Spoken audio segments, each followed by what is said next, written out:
Lord एटली सन 1946 में,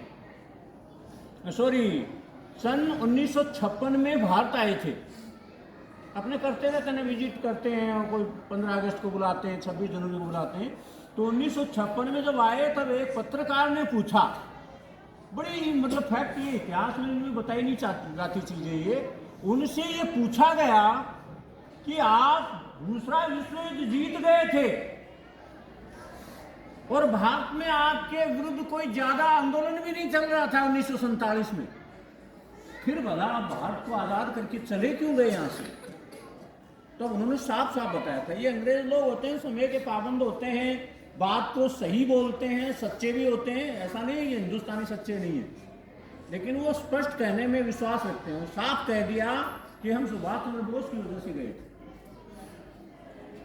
सुभाष चंद्र बोस की वजह से हम भारत छोड़ के चले गए थे, क्योंकि हमें पता था कि अब हम ज्यादा देर टिके तो शायद हमें एक को भी नहीं जाने देंगे भारत की। तो आज उस महान देशभक्त का, सुभाष चंद्र बोस का जन्म दिन है। आपने सुना है पीछे प्रधानमंत्री मोदी ने वीर बाल दिवस मनाया था, कितनी तारीख को मनाया था? ये थोड़ा दिक्कत वाला मैटर है, कईयों को अपनी जन्म तारीख भी याद नहीं रहती, हम कोशिश नहीं करते। वो 26 दिसंबर था जब फतेह सिंह और जोरावर सिंह को क्या कर दिया गया था? दीवार में चुनवा दिया गया। किसके बेटे थे? किसके बेटे थे? गुरु गोविंद सिंह। और एक और मेरी याद आ गई, इससे रिलेटेड सी, औरंगजेब के काल की बात है ये। गुरु गोविंद सिंह के पिता का नाम क्या था? नवे गुरु कौन थे? तेग बहादुर। कौन थे? तेग बहादुर। तेग बहादुर जी ने कश्मीर के पंडितों के लिए अपने आप को आरी से कटवा लिया। कश्मीर के पंडितों के लिए, आज ही नहीं है, औरंगजेब को पता था। औरंगजेब बहुत मतलब क्रूर कह सकते हो, निर्मोही निर्दयी कह सकते हो, बड़ा भयानक। वो मुसलमानों में भी शिया का शत्रु था। अब कश्मीर से कोई पंडित आया, उसने देखा कि हमारे गुरु तेग बहादुर कुछ मदद कर सकते हैं, तो वहां आकर के जो वो चर्चा कर रहे थे गुरु तेग बहादुर से। उस समय गुरु गोविंद सिंह की उम्र 10 साल थी। देखो कितने कमाल के होते हैं लोग ये, और हम क्यों नहीं होते? 10 साल की थी तब उन्होंने सुना कि ये कैसे आए हैं, तो गुरु तेग बहादुर जी ने कहा कि बेटा इनके साथ बड़ा अन्याय हो रहा है, इनको इनका धर्म बदलवाया जा रहा जबरदस्ती। तो बोले आप क्या मदद कर सकते? बोले इसका समाधान क्या हो सकता है? बोले इसका समाधान तो कुर्बानी है, कुर्बानी दी जाए। तो बोले कुर्बानी कौन दे? बोले कुर्बानी तो मेरे को देनी पड़ेगी। बोलो दो आप कुर्बानी। तो जो आए थे ना, उन्होंने कहा बेटा अगर तुम्हारे पिताजी ने कुर्बानी दे दी, तुम अनाथ हो जाओगे, तुम्हारी मां विधवा हो जाएगी। तो क्या जवाब था गुरु गोविंद सिंह का? अगर लाखों माताएं विधवा होने से बचती हैं तो मुझे मेरी मां का विधवा होना स्वीकार है। अगर लाखों बच्चे अनाथ होने से बचते हैं तो मेरा अनाथ होना मुझे स्वीकार है। 10 साल के बच्चे के लिए स्टेटमेंट। और औरंगजेब ने दिल्ली बुलवा लिया, और आपको पता ही है आरी से कटवाया गया था। औरंगजेब के भाई, उसके तेग बहादुर के भाई भी थे, साथी भी थे, 5-6 लोगों को आरी से कटवा दिया गया था। इतने थे जबरदस्त। और एक हम हैं, हम यूटर्न क्यों नहीं कर पा रहे हैं? बीमारी कहाँ है? हम थोड़ा सा मौसम बदल जाता है, गड़बड़ हो जाता है, तब हम घर रह जाते हैं। छोटी सी जुकाम लग जाती है, हम घर रह जाते हैं। मामूली बुखार हो जाए, हम घर रह जाते हैं। कोई रिश्तेदारी में प्रोग्राम हो जाता है, चलो हम चले जाते हैं। हम ये सोचे तो सही, हमें ये आज़ादी, ये देश ऐसे ही नहीं मिला है, इसके लिए बड़ी भारी कुर्बानियाँ दी, और हम एक पढ़ाई के लिए कुर्बानी नहीं देने को तैयार हैं। हम एक ढंग से पढ़ नहीं पाते हैं, हम एक समय व्यतीत करते जाते हैं, पढ़ रहे हैं, घर वाले कह रहे हैं पढ़ाई कर रही है माँ, सॉरी 2 बजे देखा, रात में 2 बजे पढ़ती रहे। जो हमारा सोनू तो पता नहीं 100 के दे पढ़ते रहे, आता कुछ नहीं। रिजल्ट आता तो सोनूरा फेल हो जाता।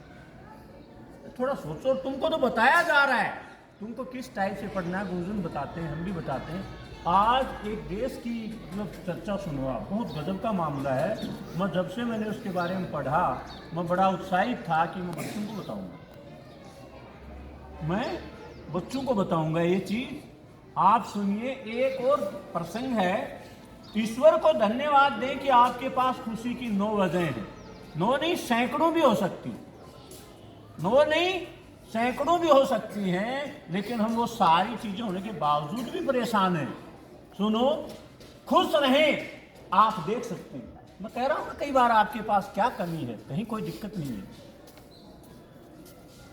खुश हो जाओ, खुश रहें, आप देख सकते हैं, खुश रहें, आप सुन सकते हैं। बातें बताइए ना, ये अखबार लिख रहा है, मैंने कोई कहीं से पढ़ी नहीं, क्योंकि मेरे को पता है इन चीज़ों का, मैं अनुभव करता हूँ ये चीज़ें, कितना भगवान ने कमाल किया। बार बार कह रहा हूँ मैं, तुम में कोई कमी नहीं छोड़ी इसमें। खुश रहें, आप चल सकते हैं। खुश रहें, आपके सिर पर छत है, खुद का घर है। खुश रहें, आपके पास भोजन है। खुश रहें, आपके पास परिवार है। खुश रहें, आप पढ़ लिख सकते हैं। खुश रहें, आप साफ पानी पी रहे हैं। खुश रहें, आपके पैरों में जूते हैं। और भी बहुत सारी चीज़ें हो सकती हैं। जब हम खराब सोचते हैं तो खराब सोचने लग जाते हैं, अच्छा सोचते हैं तो भगवान ने कमी कहाँ छोड़ी हमारे लिए, कोई कमी नहीं छोड़ी। अब सुनिए नॉर्वे के बारे में। नॉर्वे के ट्रोम्सो में पारा -25 डिग्री चला जाता है, फिर भी न स्कूल बंद होते हैं न दफ्तर। सुनो ध्यान से, और हमारे साथ क्या हो रहा है और हम खुद क्या कर रहे हैं। 50 दिन सूरज नहीं निकलता, 50 दिन, फिर भी जिंदगियों में उजाला। भारत का यह अभिषेक रंजन रिसर्च फेलो है, आर्कटिक यूनिवर्सिटी ऑफ नॉर्वे में काम करता है। करीब 4 साल पहले जब मैं नॉर्वे के इस ट्रोम्सो शहर में आया था, तो लगा था जिंदगी कितनी मुश्किल होगी। समझना आप लोग इस बात को। 50 दिन सूरज नहीं निकलता, पारा -25 डिग्री तक चला जाता है। हमारे यहाँ कोई एक आध दिन होता है साल में माइनस में, बाकी 1 2 3 4 5 ऐसे ही रहता है।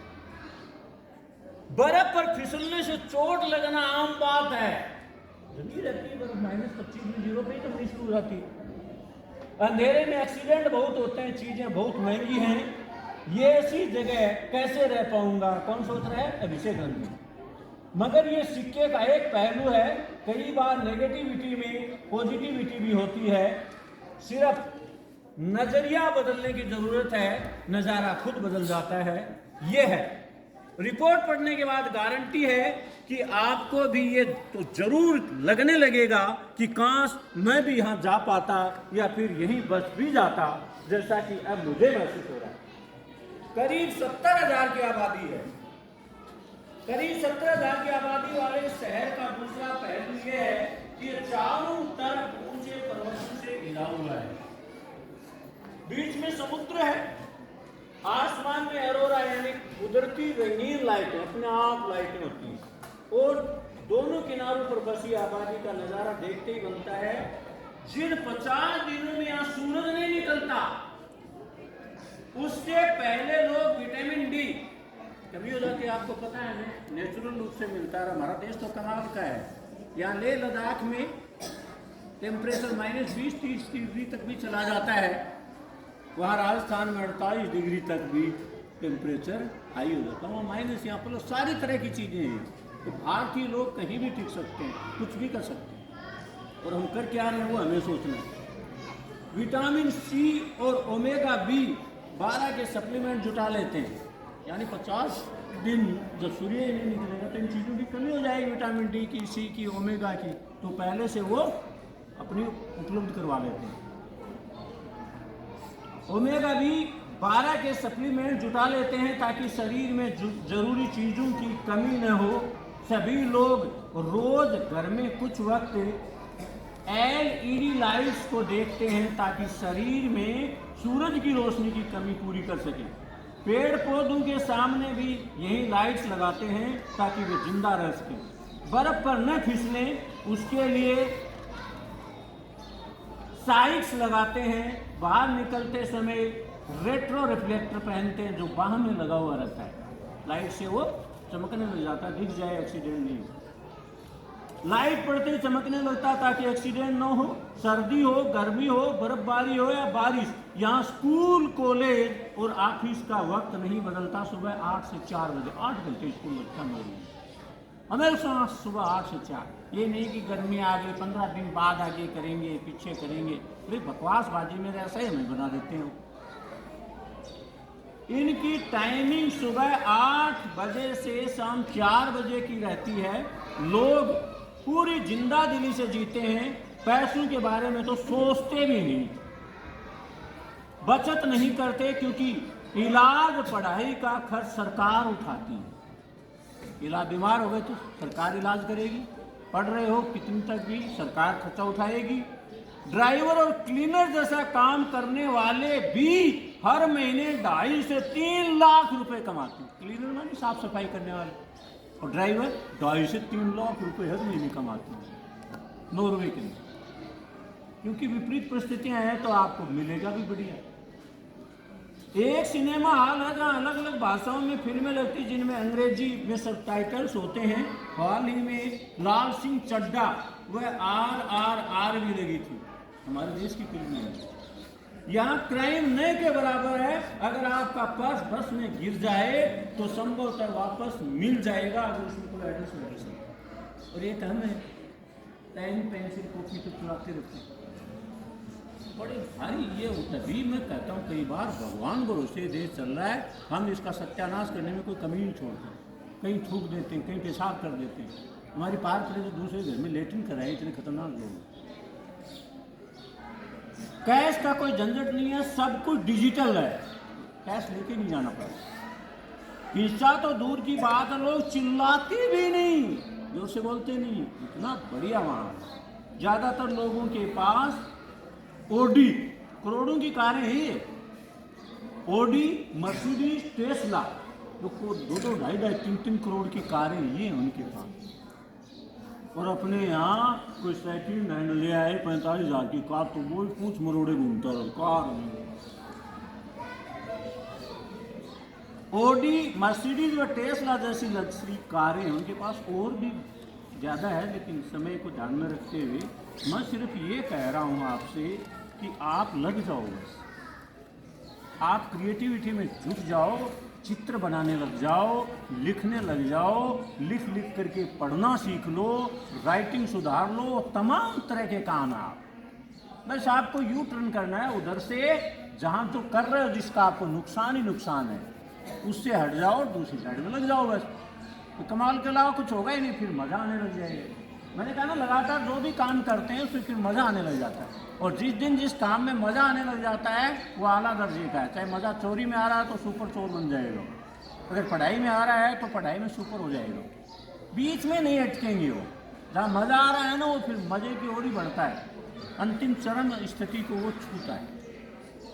तो हमें जब भी निराशा हो, जब भी हमें कोई टेंशन हो, जब स्ट्रेस फील हो, डिप्रेशन में होते हैं, तो हमें अपने बारे में लिखना चाहिए कि भगवान ने मेरे ऊपर बड़ी भारी कृपा की है, मैं भगवान की कृपा से देख सकता हूँ। करोड़ों लोग देख नहीं पाते, करोड़ों लोग चल नहीं पा रहे हैं दुनिया में, करोड़ों लोगों को सुनता नहीं है बच्चों, करोड़ों बच्चे पढ़ नहीं पाते हैं, करोड़ों बच्चे बोल नहीं पाते हैं। तो फिर आप देखोगे, देखो कितने गुण लगे, आप तो बड़े लक्की हो, आपके पास बहुत सारी नियामतें भगवान की हैं। तो हमको सोचना चाहिए। वही बात है, प्रैक्टिस प्रैक्टिस। कितने बच्चों ने सोचा दिन में, कितनों ने बोला अपने आप में हाथ ऊपर करना दिया, प्रैक्टिस प्रैक्टिस मैंने बोला। अब बच्चे इधर ही, इसका मतलब इनका इंटरेस्ट बढ़ता जा रहा है, तुम्हारा गिरता जा रहा है। पैसे नहीं लगते, समय की कोई शॉर्टेज नहीं है, बस में आते जाते कहीं भी काम करते करते प्रैक्टिस किया जा सकता है। क्योंकि जो बातें बोली जाती हैं ना वो आती सामने। हमने कहा था वहाँ लिखना शुरू किया इस साल से, दुनिया को जानो। कभी मैंने किसी देश के बारे में इस प्रकार फ्रंट पेज पे नहीं पढ़ा जो नॉर्वे के बारे में पढ़ना होगा। आपको पता चलेगा कि नॉर्वे में 3.5-4 लाख रुपए ड्राइवर क्लीनर की तनख्वाह है। तो तुम कभी सोचोगे नहीं कि मैं भी नॉर्वे में काम करूँ जाके, महीने की मेरी 4 लाख तनख्वाह। ये तो क्लीनर और ड्राइवर की है। सपोज अगर आप डॉक्टर हो, इंजीनियर हो, तो आपकी तनख्वाह होगी 50-50 लाख। 2-3 साल कमाए हो, वापस इंडिया आ जाओ। लेकिन पता होगा नॉर्वे में ये है तनख्वाह, तभी तो सोचोगे ना ये बड़ा घोटाला है। दुखी लोग तब भी वे थे जो साक्षात भगवान धरती पर थे, तब भी भिखारी थे यहाँ आप जैसे। आपको बताया जा रहा है कि आप ये काम करो, करना स्टार्ट करो, तब बदलाव आएगा। ये बहुत अच्छी बात आपने कि आपने झूठे आपको नहीं की, ये बहुत अच्छी बात। जो ईमानदार और सच्चा है उसके सुधरने की संभावनाएं काफ़ी होती है। टीम बना लो, ग्रुप बना लो अपने सीखने के, इंग्लिश बोलना स्टार्ट कर दो, शुद्ध हिंदी लिखना शुरू कर दो, वर्तनी की मिस्टेक होती है उनको दूर करना शुरू कर दो। इतना अथाह मतलब कर सकते हो आप लोग, जिसकी कोई सीमा नहीं।